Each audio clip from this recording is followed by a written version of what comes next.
কোরআনে আল্লাহ পাক বলছেন ওয়া তুইজ্জু মান তাশা ওয়া তুযিল্লু মান তাশা, আমি যাকে ইচ্ছা সম্মান দান করি, যাকে ইচ্ছা আমি বেইজ্জত করি। বেইজ্জতি কত প্রকার ও কি কি এইবার হাসিনা তুমি টের পাইছো। আল্লাহর বিচার বড় ভয়ঙ্কর বিচার।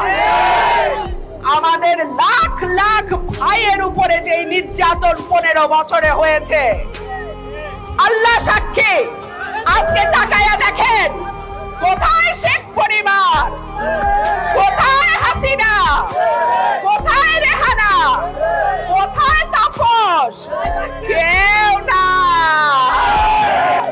বাংলাদেশের মাটিতে তোমার আর জায়গা হবে না। 76 বছর বয়সে পলাইছো তো শ্বশুর বাড়ি।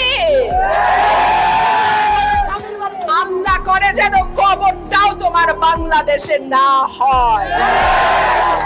আমার মা, আমাদের মাকে ঠিকানা ছাড়া করেছে যেই মহিলা, বাংলাদেশের মাটিতে সে ফিরতে পারবে না। আমরা তার সমুচিত জবাব দেব ইনশাআল্লাহ।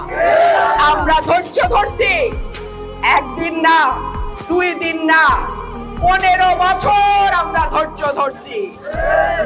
আল্লাহ তাআলা বলছেন সবর করো বান্দা, তুমি সবর করো। আমরা সবর করছি, আমরা ধৈর্য ধরছি। ইনশাআল্লাহ আপনাদের ভোটে, জনগণের ভোটে ধানের শীষ আগামীতে রাষ্ট্র ক্ষমতায় যাবে ইনশাআল্লাহ। শেখ হাসিনা মনে করছিল কিয়ামত পর্যন্ত ক্ষমতায় থাকবে। শেখ হাসিনা পরনের কাপড়টা লইয়া কোনো মতে পলাইছে। নেতা তৈরি করে আল্লাহ, এবং যাকে ইচ্ছা তাকে তৈরি করে।